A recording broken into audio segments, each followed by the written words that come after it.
Hi alternative lifers! So today I'm going to do a quick video on how I personally make my own almond milk. I do this once a week and it makes enough to last us about 5 days. And then as a side product we also make our own almond meal which we use for baking. So follow along. I'm just going to show you the step by step, really quick and easy, how I go from almonds to almond milk and almond meal. Okay, so step one, I have my benchtop scales.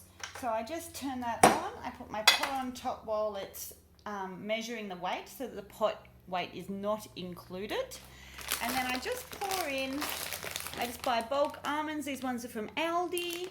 I just pour in 110 grams of almonds, and that makes about 2 litres of almond milk. So that's about that much. A helpful tip, an almond is about a gram, so 110 almonds is about 110 grams, give or take. Then I just put maybe half a pot of water in, not too much, till it's halfway up. And lastly, I put it on the stove to boil. Once it's boiling, I leave it to boil for about 1 to 2 minutes, just a short little boil, and then I leave it with the lid on overnight. And in the morning, it's time for step 2. Hey everyone, welcome back to day 2 of the workshop. So this is what the almonds look like after they've soaked overnight. The water's a bit gross, doesn't matter because we're going to rinse them.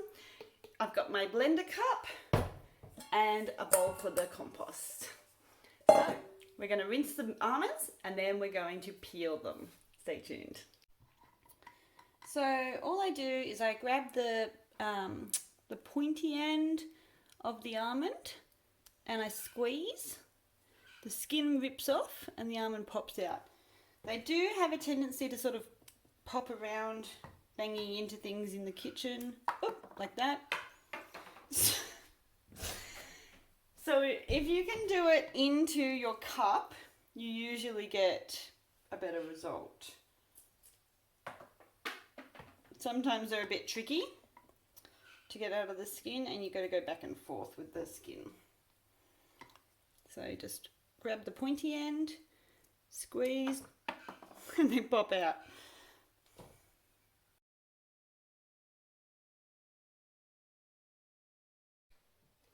Okay, so we've got our almonds now done, and you can add any sort of ingredients you want if you like to flavor them. So if you sometimes put a few dates in if you really like them sweet, or you can add a capful of vanilla essence to vanillify them.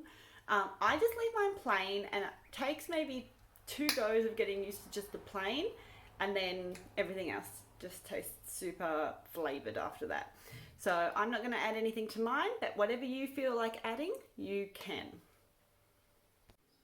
Alright, so you fill it up to the marker with water, put on your top, and put it in the blender to blend for 1 minute. Alright, so I've got my bowl, I've emptied out all the almond peels and given it a rinse. And then the next thing that you need is a nut milk bag. This is one I just got from GoVita. You can buy them online, you can probably get them from some supermarkets. If you don't have a nut milk bag already, you can use a tea towel. It just doesn't get quite as much of the milk out as a nut milk bag would. So take off your lid. And then we've done enough almonds for 2 litres. So we've emptied this one through the nut milk bag.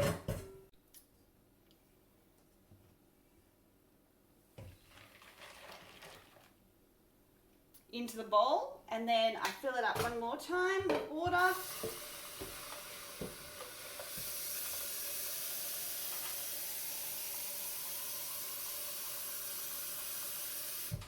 And I empty that one in as well.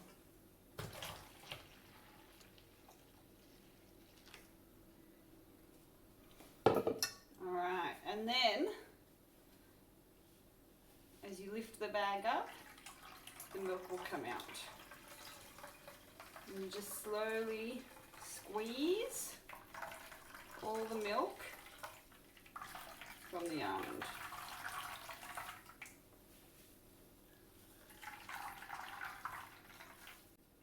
Now at this point you can use a milk jug or anything else that you like. I just use old milk carton containers that I've rinsed out after use. So the first thing that you do is you tip half your milk back into the milk cup, the blender.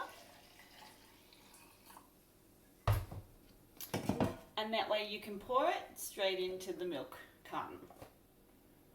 And there you have it, your 2 litres of almond milk ready to put in the fridge and enjoy with coffee or cereal or however you have it.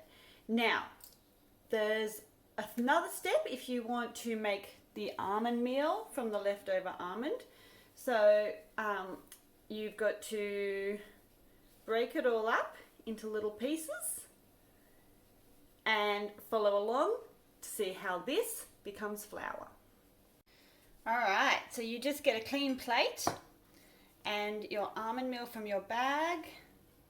If you're not making almond meal, you can always just tip this almond meal, this old almond into the compost bin or the green bin and just chuck the bag in the wash. But if you are going to try and make the almond meal for the flour from this, then you break it up. You need to break it up into very small pieces. The bigger the clumps, the longer they'll take to dry and the more likely it is that it'll go moldy. It's also much harder to grind up later once it's dry if you've got really big clumps. So I just spread mine all across the plate, finding any lumps as I go. Only takes about 1 minute. And that's ready to go in the oven at 100 degrees for 1 hour. Make sure you don't have it any higher than 100 degrees because you don't want to cook the almond meal, you just want to dry it out. Okay, so we're up to almond meal. The almond meal has finished its hour in the oven, and so this is what it looks like when it comes out dry. I've got my mortar and pestle, or you could use any sort of grinding thing. The almond meal just gets put into the mortar and pestle and it takes about 4 or 5 minutes to grind it down into flour.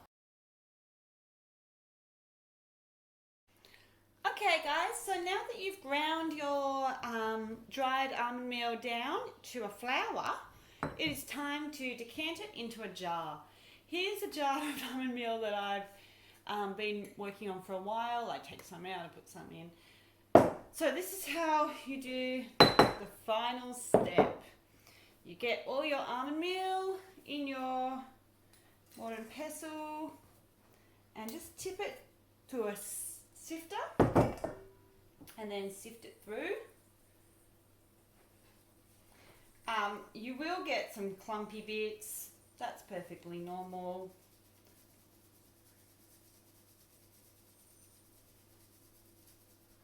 Alright, so I've got a few bits that just aren't going down. If you're really keen on not wasting anything, you can put them back in the mortar and pestle and try and grind them down another level.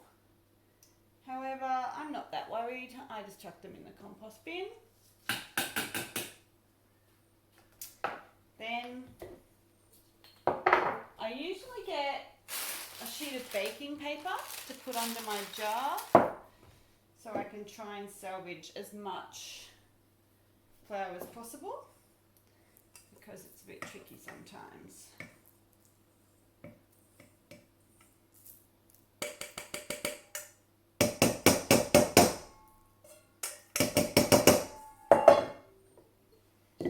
And there you have it, ready for baking.